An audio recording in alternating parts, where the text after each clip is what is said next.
the Orleans Arena. Welcome back to Orleans Arena here in the City of Lights for the final semifinal matchup between the Gonzaga Bulldogs and the San Francisco Dons. My name is Josiah Frank. I'm with the great Davis Hagen.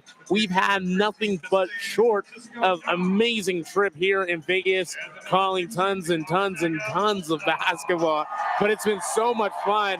And this place is loud before we get into the matchup of this highly anticipated number 2 Gonzaga, number 3 San Francisco semifinal matchup. So, Davis, I really wanted to get into first the guard matchup between Ryan Nembhard, coming out of Ontario, Canada.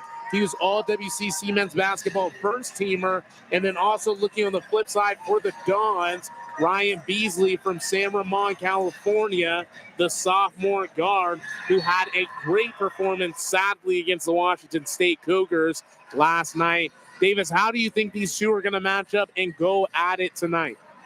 This is going to be such a fantastic guard matchup, and it always is the guard matchup when it comes to March basketball, and San Francisco has a good one in Ryan Beasley. He played 34 minutes yesterday against Washington State, scored 29 points, and he was the catalyst in the second half that got the Dons over the top of the Cougars. They were without their all-star guard Marcus Williams and continue to be without him in this tournament as he is dealing with potential NCAA rule violations regarding eligibility. But Ryan Beasley stepped up. In the last game against Gonzaga, San Francisco played in the regular season. He injured his ankle and he was questionable to play yesterday against Washington State, but that ankle looked totally fine and he was fantastic. Put up 29 points and made 4 3-pointers, shooting 50% from the three-point line. And on the other side, for the Gonzaga Bulldogs, it's Ryan Nembhard who leads the nation in assists. He is such a great disher of the ball, but he also averages over 10 points per game. So a really good player for the Gonzaga Bulldogs. And I don't know how good he can be tonight because I haven't seen him play in a while, and the Gonzaga Bulldogs haven't seen him play in a while. So it'll be interesting with Gonzaga coming off a big amount of rest and San Francisco coming off this game yesterday against Washington State. But Ryan Nembhard, such a great guard. But Ryan Beasley more of a scorer, Nembhard more of a disher. We will see how the guard matchup will kind of meet up, but wanted to look on the opposite side of the coin. Right now, looking at the bigs in the paint, you got Graham Ike, hailing from Aurora, Colorado, standing at 6'9", 250, the redshirt senior. He was all WCC men's first team. And then for the Dons, you're looking at Carlton Lingard Jr. from San Antonio. He's a grad student. He's 7'1", and you want to see how these two are going to compete. Lingard not having the best of games against WSU, but if he heats up with a first teamer like Ike, how do you think these two are going to go at it? Lingard had just 2 points in the game against Washington State, so it's very crucial for the Dons that he comes in and has a much better day against one of the top 10 power forward/centers in the country in Graham Ike. He is so amazing to watch and how he has developed over these last couple of years. The Wyoming transfer into Gonzaga last year, a honorable mention All-American type player, and the Bulldogs rely on him heavily. And Ryan Nembhard, the guard, can get the ball inside to Ike. And if Lingard doesn't have a great game, it could be a long night for the Dons. So that, to me, is probably the bigger matchup of the two. The guard play is going to be great, but the bigs are going to be the big story of the game. We will see how it all plays out. And Davis, I know you're seeing this. This arena is sold out, packed out. And it looks to me that it's like 85, 90%, nothing but Gonzaga fans, making the long trip, probably the furthest trip out of any team from Spokane, Washington. They're north of us from Pullman, about 70, 80 miles. So, they're making it down all the way here. And I see nothing but navy blue, red, and white, and tons of Spokanesmen and Gonzaga fans are here tonight. Davis, what is this atmosphere like? It is rocking in here. This is the loudest it's been in the couple of days that we've been here. Last night's game with San Francisco and Washington State was the loudest up to this point. And earlier today, we saw Oregon State and Gonzaga in the women's side of things going at it, and those fans from the Bulldogs packed the house. But this compares to none of it. This is the biggest crowd of the entire weekend, and it's Monday night. We're into a fresh week, and all the Bulldogs fans have made the trip down. They've got a student section on the far side. All the seats on the far side, a little bit to the left of the basket, sold out in the red and blue for the Gonzaga Bulldogs. On our right, everybody wearing red and blue and white. And on the left, there's one speck of green. Over on the left side, behind the broadcast table, everybody else is a Gonzaga fan. And this atmosphere is going to get rocking. As soon as Gonzaga scores their first basket, I imagine this place is going to erupt. We're going to get into the starting lineups for the Dons. You got Ryan Beasley at guard, number 0. Malik Thomas, number 1. Tyrone Riley, the 4th. At 5, Barry Wayne, number 35, the forward. And then the center, rounding off for the Dons, Carlton Lingard Jr. And then for the Zags, we got Ryan Nemhard, number 0. Nolan Hickman, the Seattleite, number 11. Khalif Battle, number 99. He's a slashing guard that can get attacking to the cup early. Graham EK at forward, and then Big Ben Greg as well, number 33. We are about to get started. This place is packed. There's a Gonzaga student section. They got cheerleaders and bands, and we will see how San Francisco can fight against this crowd, which really hasn't been a factor in too many games, but tonight is a different type of environment for sure. You got EK, you got Lingard, and they are ready to tip it off here at center circle. And it's going to be the Dons that end up with it. It will be Beasley bringing up the rock, guarded by Nemhard. He's guarded by Greg. Sets a screen for Beasley. Quick handoff over to Riley. Riley looking at Wayne. He'll give it to him. Wayne's going to spot up 3 ball. That's going to rattle out. EK wanted to grab that board, loses track of the basketball. Will stay with San Francisco. Yeah, confident shot from Wang early. That was a deep 3. And San Francisco, a team that is not going to back down from this Gonzaga team. They're going to fire these shots in, and Wang already off with a hot start, but missed the shot, but he's very confident. It's going to be Riley to inbound, looks at Wayne, bounce passes it to him, hounded by Greg. Those two are super close. Now Wayne's trying to battle into the post, working himself in. There's a lot of maybe travel calls. He's going to miss. Nothing but glass. Now it's Hickman and Nemhard on the other side. Battle. Swings it back at EK. He's at the top of the key. A beautiful bounce pass over to, it should have been to Nemhard. He's going to airball that floater. Now San Francisco's on the other end. The Dons in their all green with yellow accents. Beasley's going to swing it over to Lingard. The tall 7-footer is going to miss a hook shot. And it's going to be the Zags, and they're all white, marching down the floor. EK's going to get a hold of it. He's fouled, though, on the ground. First foul of this game. It's a 0-0 ball game. We are just a minute and change into the first half. First team foul. Going to be on the ground. Gonzaga's going to throw it in. EK's going to snatch it from Lingard. Those two are just going to go at it. He's going to pull it for a midi, though. That's going to be left iron, no good. Quick rebound by Wayne. Now it's going to be Thomas that has a hold of it. Thomas getting into the game for the Dons. Lingard, quick handoff, Beasley. Sets a screen, though, from, Beasley's just going to go right to the cup. A nice little shimmy move into a left-handed layup. And that's going to be the first 2 points of the ballgame. 2-0. As San Francisco leads the Bulldogs. Nemhard going to take it right to the cup. A beautiful dish off to Greg, and that's going to tie it 2-2 all. Beasley and the Dons. Beasley with Nemhard. One-on-one. Bounce pass entry to Wang. He'll give it back to him, though. Pounding to the earth, will spot up for a jumper. Long 2 is good, and now it's a 4-2 ball game. Great to pass it right back to Nemhard to bring up the rock for the Zags. Nemhard bounce into Nolan Hickman. Hickman hasn't seen a ton of time tonight, but he drove right to the cup and missed the lay. Now it's the Beasley and the Dons on the other end. Couple of handoffs. Beasley's going to end up with it. Looked at Wayne. Step back three. That three ball is nothing but nylon. All of a sudden, right now, San Francisco trying to jump ahead on the Zags. Beasley picking up right where he left off against Washington State, the lead car for San Francisco at the moment. Greg nearly loses it.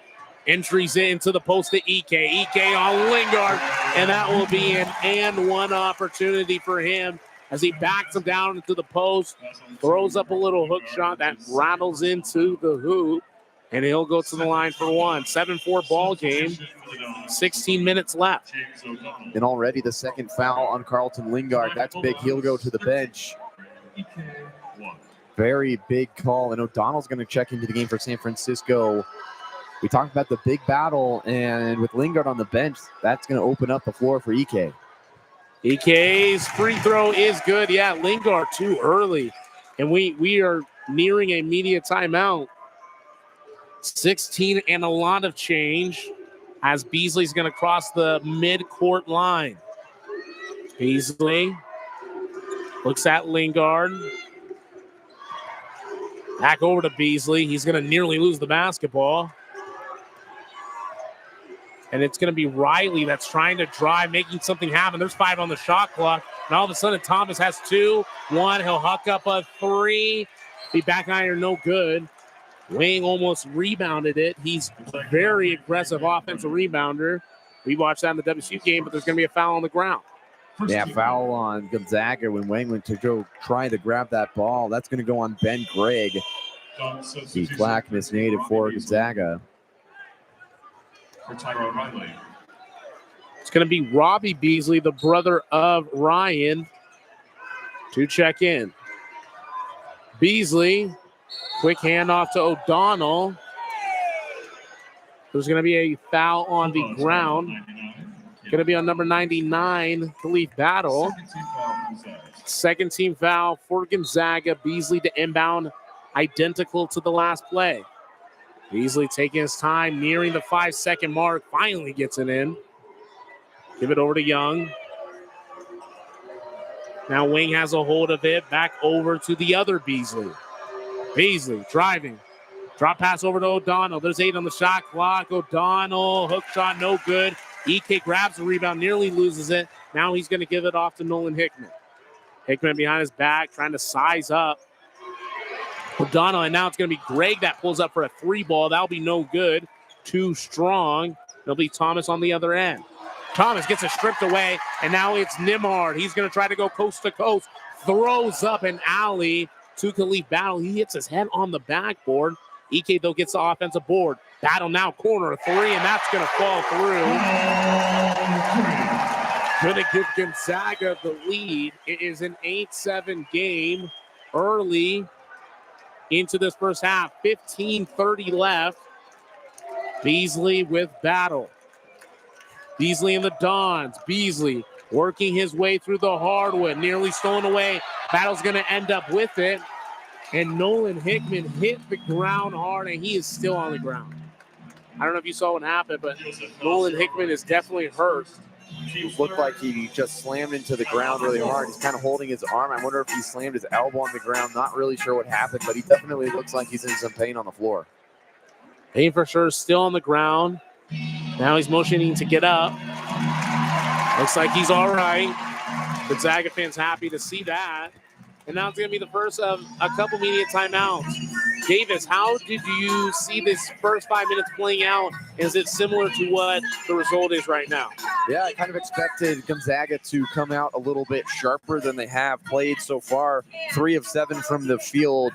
They seem like they're still trying to find their footing a little bit. And San Francisco has come out hot, and I expected that from San Francisco playing yesterday. And that's been the general theme of this entire tournament, with teams coming in having little rest and playing teams with a lot of rest. It seems like the teams that have recently played a game have come out and played the much better first half.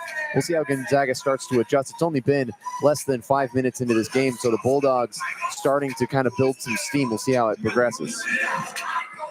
5 minutes indeed. We'll take a short break to finish that media timeout. You're listening to semifinal basketball of the WCC tournament here on KUGR.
We are right back at you with more WCC basketball here in Orleans Arena in the City of Lights of Las Vegas, Nevada. Josiah Frank, Davis Hagen, right back at you. And right now, it's a very close basketball game. 8-7, 15-16 left in this first half. And we are ready to get right back into the action. It is a very packed crowd here at the smaller Orleans Arena. But small doesn't mean it's not intimate. And intimate and loud and very close and right in your face, it is. And we got Nemhard, quick pass over to Hickman, right to Ike. It was a bing, bing, bing pass into a flush for Ike, the two-handed tomahawk jam. Now we got Beasley on the other end. Gonzaga leading by 3. Battle back over to Beasley. Beasley is going to get double teamed by Greg and Hickman. There's going to be a foul committed. Huff's going to check into the game, as well as Michael Ajay. And Innocenti's also going to check into the game as well. For the Dons, you got James O'Donnell. He's checking right back in, as well as Obosi. Beasley, mano-a-mano with Hickman. Don's just going to pass it around the arc, but eventually it's going to be Thomas that ends up with it.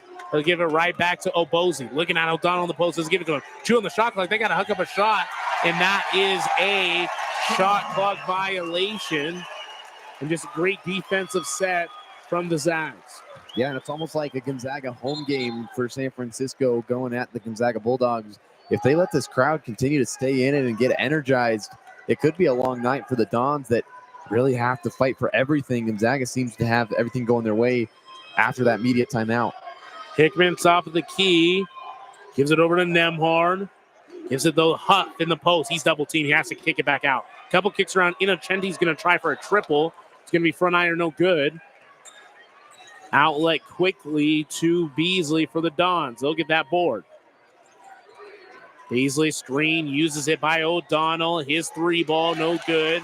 Quick rebound by the Zags. Nemhard now pushing and advancing his way through the hardwood. Thought about losing it, but he's going to give it over to Huff, who's going to drive right to the cup strong, but it's going to be too strong as Thomas will end up with it. Thomas uses Beasley's screen, loses the basketball though. Now it's Hickman and the Zags. Innocenti looking for an entry, does give it to Huff.